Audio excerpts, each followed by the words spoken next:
लंका में हनुमान। हनुमान उठे, अंगड़ाई ली, झुककर धरती को छुआ और एक ही छलांग में महेंद्र पर्वत पर जा खड़े हुए। जामवंत सफल हो गए थे हनुमान को उनकी शक्ति की याद दिलाने में। पर्वत शिखर पर खड़े हनुमान ने विराट समुद्र की ओर देखा।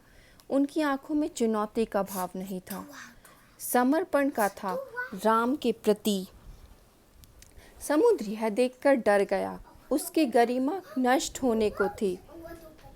हनुमान ने पूर्व दिशा की ओर मुंह करके अपने पिता को प्रणाम किया, हाथ हवा में उठाए, पर्वत पर झुककर उसे हाथ पैर से कसकर दबाया और छलांग लगा दी। अगले ही पल वह आकाश में थे, समुद्र के ऊपर, तेजी से आगे बढ़ते हुए। छलांग के समय बड़े शिलाखंड आसमान में उड़ गए। कुछ दूर हनुमान के साथ गए, जैसे परिजन किसी को विदा करने जाते हैं।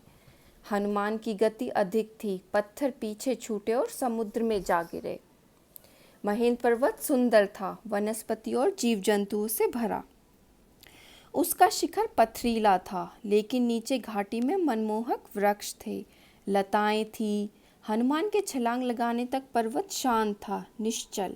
छलांग के दबाव से पर्वत दरक गया, वृक्ष कांप कर गिर गए, वन थर्रा गया, बड़ी बड़ी चट्टानें नीचे लुढ़कने लगी, पशु पक्षी चीत्कार करते हुए भागे। कई स्थानों पर जल स्रोत फूट पड़े, कहीं धुआं उठने लगा, चट्टानें दहक उठी, लाल हो गई, आग के गोलों की तरह। हनुमान इससे बेखबर थे, वायु की गति से आगे बढ़ रहे थे। मार्ग में उन्होंने दिशा बदली, लंका जाने के लिए। उनका शरीर हिला तो बादलों की सी गड़गड़ाहट हुई। वे जहाँ से निकलते सब कुछ अस्थिर हो जाता। समुद्र में ऊंची लहरें उठने लगती, उनकी परछाई समुद्र में विराट नाव की तरह दिखती, बिना आवाज चलती हुई। समुद्र के अंदर एक पर्वत था, मैनाक, सुनहरा, चमकता हुआ। वह जलराशि को चीरकर ऊपर उठा। मैनाक चाहता था कि हनुमान कुछ पल वहां विश्राम कर ले। थक गए होंगे, हनुमान नहीं रुके। उन्हें मैनाक की सदिच्छा बाधा लगी। राम काज में वह मैनाक से टकराते हुए निकल गए। हाथ ऊपरी हिस्से पर लगा तो पर्वत शिखर टूट पड़ गया। वे कुछ और ऊपर उठकर उड़ने लगे।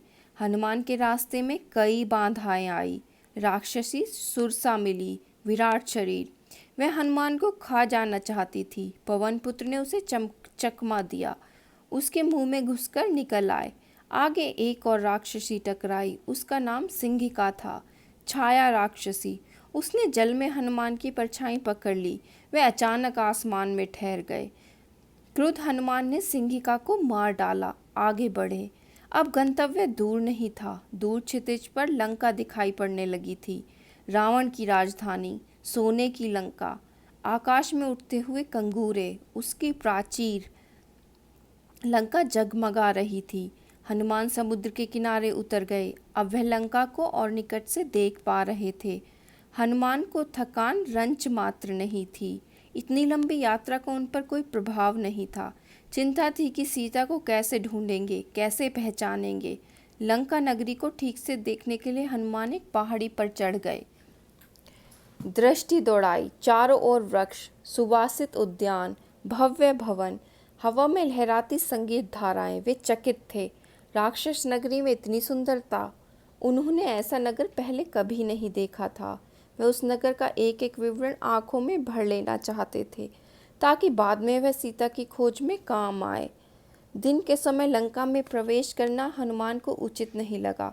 उन्होंने प्रतीक्षा की, समुद्र तट पर ही। शाम ढलने पर नगरी में प्रवेश किया। उनके सामने पहला प्रश्न सीता का पता लगाना था। उस विराट नगर में वह काम आसान नहीं था। वृक्षों डालियों से कूदते फांदते वह नगर के मध्य पहुँचे। राजमहल वहीं था। उनका अनुमान था कि सीता महल में ही होगी। रावण ने उन्हें छिपा कर रखा होगा किसी कोने में। महल में पहरेदार थे, अस्त्र लिए हुए। सबकी आंख बचाकर वह चुपचाप अंदर आ गए। राजमहल विराट था, वैभवपूर्ण। वे बचते बचाते महल में घूमने लगे, भटकते रहे। रात का समय था, अधिकतर राक्षस सो रहे थे। उन्होंने निकट जाकर एक एक चेहरा देखा। सीता जैसी कोई स्त्री उन्हें नहीं दिखाई पड़ी। वे रावण के कक्ष में गए। वहाँ रावण था, उसकी रानी मंदोदरी थी, सीता नहीं थी। न जाने सीता को कहाँ छुपा रखा है। सोचते हुए हनुमान अंतपुर से बाहर निकल आए। एक एक करके उन्होंने राक्षसों के सारे घर छान मारे, पशुशालाएं भी देख ली। सीता का कहीं पता न था। सीता के लंका में होने की सूचना पर उन्हें संदेह नहीं था, पर वह दुखी हो गए। सोचने लगे, रावण ने अवश्य सीता को कहीं छिपा दिया है, किसी गुप्त स्थान पर। मैं उन्हें ढूंढ निकालूंगा, उनसे मिले बिना नहीं लौटूंगा, उन्होंने तय किया। अंतपुर में के बाहर हनुमान ने रावण का रथ देखा, स्वर्ण रथ, रत्नों से सजा हुआ। वे चकित रह गए। तभी उनका ध्यान अंतपुर में लगी वाटिका की ओर गया। वहाँ अशोक के ऊंचे ऊंचे वृक्ष थे, आकाश छूने को आतुर। वहीं अशोक वाटिका थी। दीवार लांघकर वे वहाँ पहुँचे। लंका में यही एक स्थान बचा था जो उन्होंने नहीं देखा था। उन्हें लगा सीता वाटिका में नहीं हो सकती। रावण उन्हें इतनी खुली जगह क्यों रखेगा। हनुमान में निराशा घर करती जा रही थी। वह एक वृक्ष पर चढ़कर बैठ गए। दिन चढ़ाया था, ऐसे में नीचे उतरना उन्हें उचित नहीं लगा। पेड़ घना था, वे उसके पत्तों में छिप गए। उन्हें वहां से सब कुछ दिखता था, लेकिन उन्हें कोई नहीं देख सकता था। रात हो आई। अचानक वाटिका के एक कोने से उन्हें अट्टहास सुनाई पड़ा। वे राक्षसियां थीं। हनुमान उधर ही देखने लगे। एक वृक्ष के नीचे राक्षसियों का झुंड था। वे किसी बात पर ठाके लगा रही थी। हनुमान को लगा कि वे सीता पर हंस रही हैं। वह पेड़ से चिपककर नीचे की डाली पर आए। ध्यान से देखा, राक्षसियों के बीच एक स्त्री बैठी है। चेहरा मुरझाया हुआ, उदास, दयनीय, दुर्बल, शोकग्रस्त। यही माँ सीता है, उन्होंने मन में सोचा। उन्हें अब कोई संदेह नहीं था। राक्षसियाँ वही थी, हट नहीं रही थी। हनुमान उतावले थे, पर नीचे उतरने में डर था, स्वयं उनके लिए, सीता के लिए भी। तभी उन्होंने रावण को आते देखा, राजसी ठाट बाट के साथ, दासियों सहित। हनुमान सीता से भेंट किए बिना लौटना नहीं चाहते थे। ऐसे लौटा तो राम को क्या बताऊंगा, उन्होंने सोचा। नीचे उतरने का अवसर ही नहीं मिल रहा था। वे डाल से चिपक गए, सांस रोककर, रावण के लौटने की प्रतीक्षा में। रावण ने सीता को बहलाया, फुसलाया, लालच दिया। सीता नहीं डिगी। वह डर से कांप रही थी, पर उन्होंने रावण की एक न सुनी, तिरस्कार किया। रावण ने कहा, तुम्हें डरने की आवश्यकता नहीं है सुमुखी। मैं तुम्हें स्पर्श नहीं करूँगा जब तक तुम स्वयं ऐसा नहीं चाहोगी। मैं तुम्हें अपनी रानी बनाना चाहता हूँ। मेरी बात मान लो और सुख भोग करो, अन्यथा मैं तुम्हें तलवार से काट डालूंगा। सोच लो, तुम्हारे पास अब केवल 2 महीने बचे हैं। ऐसा कभी नहीं होगा दुष्ट। राम के सामने तुम्हारा अस्तित्व ही क्या है। मुझे राम के पास पहुंचा दो, वे तुम्हें क्षमा कर देंगे। तुमने ऐसा नहीं किया तो सर्वनाश निश्चित है। तुमने अपराध किया है, तुम्हें कोई नहीं बचा सकता, मूर्ख राक्षस। तुम्हारा अंत निकट है। रावण क्रोध में पैर पटकता हुआ चला गया। रात गाढ़ी होती जा रही थी। रावण के जाने पर राक्षसियों ने सीता को घेर लिया, उन्हें डराने धमकाने लगे। बोली, तुम मूर्ख हो, रावण का प्रस्ताव अस्वीकार कर रही हो। यह रावण की नगरी है, तुम्हारा राम यहाँ कभी नहीं पहुँच सकता, तुम्हें कोई नहीं बचा सकता।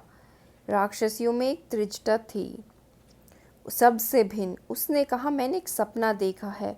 पूरी लंका समुद्र में डूब गई है, सब नष्ट हो गया है। यह सपना अच्छा नहीं है। कहीं यह सीता के दुख से जुड़ा तो नहीं है। सीता की हिचकियां बंध गई। वह विलाप करने लगी। देर रात राक्षसियां एक एक कर चली गई। सीता वाटिका में अकेली थी।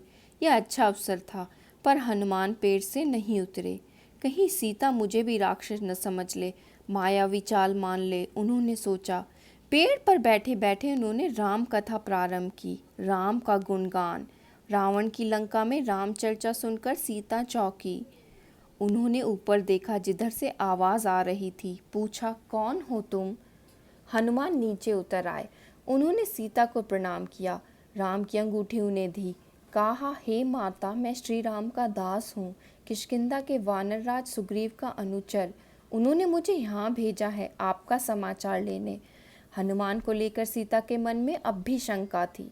उन्होंने पर्वत पर फेंके आभूषणों की याद दिलाकर संदेह दूर कर दिया। सीता ने राम का कुशल क्षेम पूछा, कई प्रश्न किए। हनुमान उन्हें कंधे पर बिठाकर राम के पास ले जाना चाहते थे। सीता ने प्रस्ताव अस्वीकार कर दिया। उन्होंने कहा, यह उचित नहीं होगा पुत्र, पकड़े गए तो मेरा संदेश भी राम तक नहीं पहुँचेगा। हनुमान ने सीता से विदा ली। वह पूरी सूचना तत्काल राम तक पहुंचाना चाहते थे। चलते समय सीता ने अपना एक आभूषण उन्हें दे दिया। उनकी आंखें नम थी। हनुमान ने कहा, निराश न हो माते, श्री राम 2 माह में यहाँ अवश्य पहुंच जाएंगे। हनुमान राम के पास लौटने को उद्यत थे। उत्तर दिशा की ओर जाना था, पर कुछ सोचकर रुक गए। उन्होंने रावण का उपवन तहस नहस कर दिया, अशोक वाटिका उजाड़ दी, वृक्ष उखाड़ दिए और विरोध करने वाले सभी राक्षसों को मार डाला। रावण के कई महाबली मारे गए। हनुमान से लड़ते हुए रावण का पुत्र अक्षय कुमार भी प्राण गंवा बैठा। राक्षस भागे भागे राजमहल गए। रावण को उसकी सूचना दी। एक वानर के उत्पात के बारे में बताया। रावण तिलमिला गया। उसके क्रोध का ठिकाना नहीं रहा। उसने मेघनाद को भेजा, अपने सबसे बड़े को। कहा, उस वानर को मेरे सामने उपस्थित करो, उसने जघन्य अपराध किया है। मेघनाद ने हनुमान से भीषण युद्ध किया। वह इंद्रजीत था, एक बार इंद्र को परास्त कर चुका था। उसने अंततः हनुमान को बांध लिया। राक्षस उन्हें खींचते हुए रावण के दरबार में ले गए। शक्तिशाली रावण सिंहासन पर बैठा था।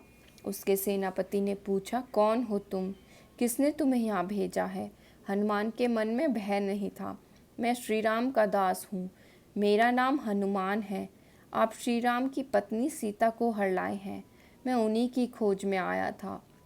उनसे मैं मिल चुका, आपके दर्शन करना चाहता था, इसलिए उत्पात करना पड़ा। इसमें मेरा कोई अपराध नहीं है। दंड के भागी तो राक्षस हैं, उन्होंने मुझे रोकने का प्रयास किया। क्रोध में रावण हनुमान को मारने उठा।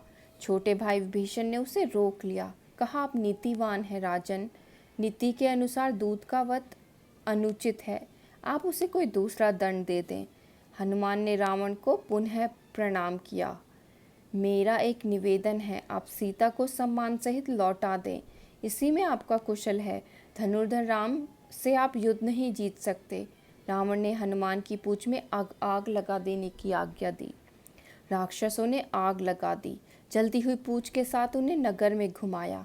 राक्षस ठिठोली कर रहे थे। इसी बीच हनुमान ने बंधन तोड़ दिए।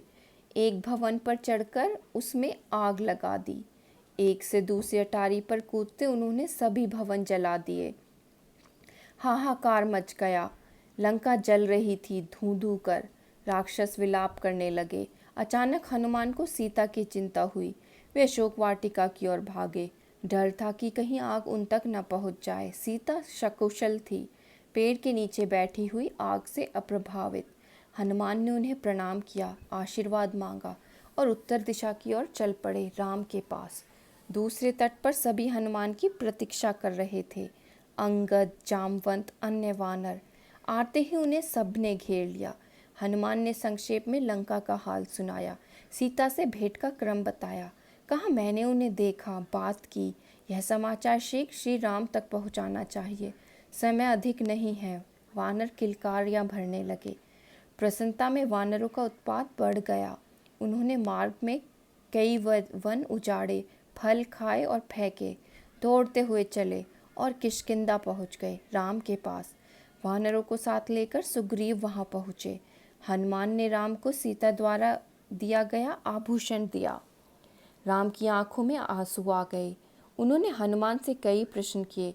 वे कैसी हैं, कैसे रहती हैं, उन्होंने कोई संदेश भेजा है? हनुमान ने पूरी बात विस्तार से कही।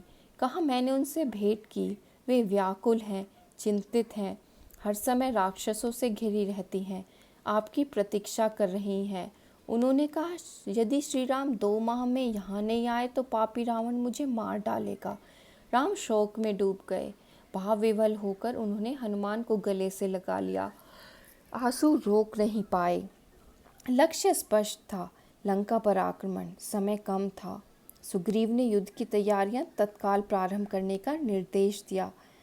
वानर सेना इसके लिए पहले से तैयार थी, उत्साहित थी। इस बार उन्हें अलग अलग टोलियों में बांटने की आवश्यकता नहीं थी, अलग दिशाओं में नहीं जाना था। सबका लक्ष्य एक ही था, दिशा एक थी, दक्षिण। सुग्रीव ने लक्ष्मण के साथ बैठकर युद्ध की योजना पर विचार किया। योग्यता और उपयोगिता के आधार पर भूमिकाएं निर्धारित हुई। हनुमान, अंगद, जामवंत, नल और नील को आगे रखा गया। समुद्र पर चर्चा हुई, उसे कैसे पार करेंगे। सेना का हर वानर हनुमान नहीं था।